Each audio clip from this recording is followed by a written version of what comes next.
Aujourd'hui dans le Bitcoin, un nouveau stablecoin basé sur le dollar a été créé par Cardano. Il s'agit du Jihad. Alors je comptais mettre une musique spécifique dans le montage. Pour être sûr, j'ai contacté mon manager et Universal Polydor afin d'avoir un meilleur avis sur cette idée. Après mon aller-retour à Londres, j'ai reçu le véridique par la poste. Osef, c'est toi l'artiste, fais comme tu le sens. Et je sens pas du tout vu qu'on est sur YouTube et qu'il y a pas mal d'enfants traders Wall Street qui me regardent, donc désolé.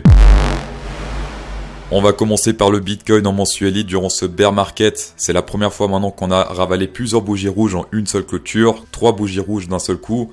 On a fait un fake ravalement ici, c'était en octobre. Donc on a ravalé légèrement cette bougie rouge pour ensuite descendre plus. Comme vous pouvez le constater également chez les bougies, celles qui avalent sont le plus satisfaisantes, on va dire. Sur le RSI long terme, range gigantesque qui date de plus ou moins 2012. Top, bottom, top, bottom, top, bottom. Et pour l'instant, on est une fois plus sur le bottom de ce Power Range sur le RSI. Donc ce Power Range, super indicateur sur du long terme. Ici on explose totalement à la hausse, c'était le bottom. C'était en 2019. Là également c'était le bottom, totalement to the moon. Le stochastique est un peu similaire avec un backtest supplémentaire vu que là sur le RSI on l'a pas testé le bottom. Et là sur le stochastique en effet on l'a testé, on était sur la zone de survente. Tout comme ici, tout comme là et tout comme là et toujours c'était un bottom. Ça s'est produit 3 fois avec succès donc oui c'est bien. Mais imaginons qu'un truc s'est produit 10 fois avec succès, bah c'est encore mieux. Et même si un truc s'est produit 10 fois et 8 fois avec succès, ça reste mieux que 3. Malheureusement pour les traders long terme, le Bitcoin est un actif plutôt récent, donc on est malheureusement limité niveau backtest. Bitcoin aujourd'hui pour l'instant c'est un range ascendant avec pas mal de retests avec les tiges. Sur le RSI également, sauf que sur le RSI c'est une divergence puisque là ça descend, là ça monte. Et on a breakout à la baisse. D'accord, breakout à la baisse. J'ai vu sur les réseaux qu'il y a déjà pas mal de monde qui paniquait à cause de ce dump, ce qui est plutôt positif. Quand les gens paniquent, bah c'est plutôt bon. Cependant, si on regarde au niveau des EMA, bah c'est toujours tendance totalement haussière. D'accord, donc les gens paniquent alors qu'on est en tendance haussière et qu'on n'a même pas encore retesté les MA 20. Les MA 20 autour des 21 995, donc 22 000. Et tant qu'on est au-dessus de ce niveau, au-dessus de cet EMA rouge, on est totalement en tendance haussière. Donc les gens qui paniquent ici, bah ils seront peut-être totalement bearish une fois qu'on testera ce niveau et qu'on restera totalement en tendance haussière. Sur ce graphe, on a les rendements Bitcoin. Si c'est vert, c'est positif. Si c'est rouge, c'est négatif. On peut rien vous cacher. À gauche, c'est le montant en Bitcoin.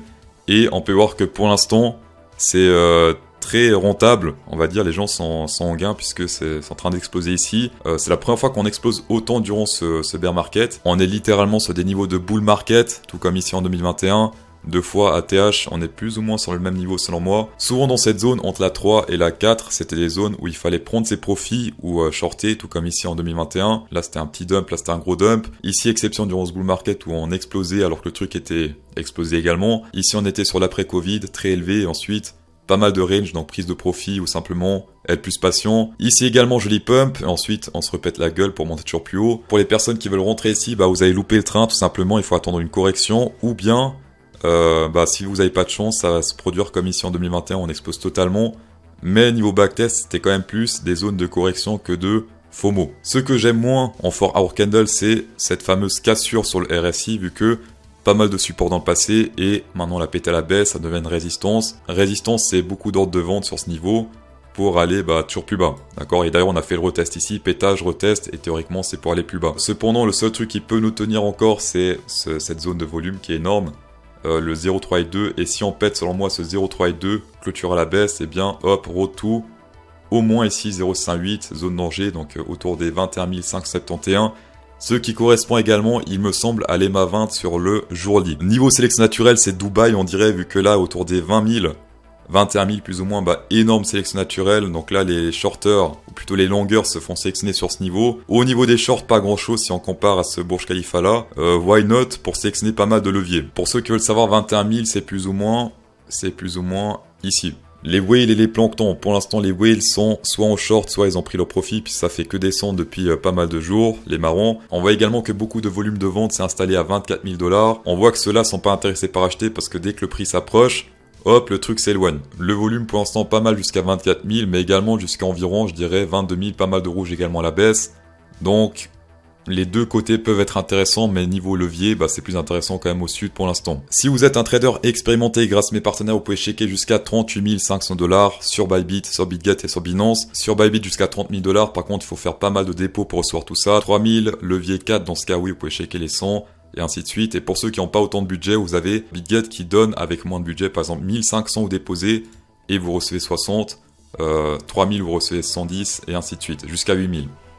On va passer au round Ethereum en jour libre. Pour l'instant, on reteste, contrairement au Bitcoin, l'EMA 20, le premier support d'une tendance haussière. Sur le RSI range parallèle, ça se passe plutôt bien. On a pété ce support à la baisse. Hop, prochain support environ 53,33 sur le RSI, on n'y est pas encore. Ça pourrait corréler ici avec l'EMA 20, c'est un trade qui se prend pas en jour libre mais en plus petit time frame, soit pour les day traders, soit pour les scalpers. Donc c'est un niveau qui selon moi sera atteint. Pourquoi? Parce que on n'a pas de support avant sur le RSI. L'or a piégé un peu du monde, j'ai l'impression en 4 heures, puisque tendance totalement haussière, support EMA 50. Long squeeze à la baisse pour ensuite réintégrer cette zone. Également sur le RSI, gros piège puisque gros support ici, hop, on pète ça à la baisse et réintégration quelques bougies plus tard. Ce qu'on peut voir sur l'or pour l'instant, c'est cette zone de Fibonacci du hasard 0,58, 0,66 puisque avant le dump et même après le dump, on n'arrive pas à pénétrer cette zone avec des clôtures. On est également sur une divergence bear potentielle puisque là, ça monte légèrement alors que là, ça descend légèrement. Cette divergence n'est pas encore confirmée parce qu'il faut ravaler cette bougie bleue, ce qui n'est pas encore le cas. Et la tendance est bien sûr une fois plus haussière. Est-ce qu'il y a des divergences boules? Non, puisque là, ça descend sur l'action price et également sur le RSI. Si on clôture au-dessus de cette zone de Fibonacci, zone du hasard, zone danger, eh bien très facilement on pourra faire, selon moi, un double top, 1949. Et si on ravale cette bougie-là, donc cette bougie bleue, hop, très facilement on pourra rechercher ici la liquidité vers les 1900 $. Une fois plus la fête ce soir à 20h, donc faites très attention à vos positions, soit les fermer, soit rapprocher les stop loss, mais risquez pas trop s'il vous plaît parce que ça va chercher les stop loss dans tous les sens. Dans tous les cas, master, checker cette vidéo, c'est toujours un plaisir. Insérez un pouce bleu dans cette vidéo pour incrémenter encore plus le plaisir. Et bonne soirée.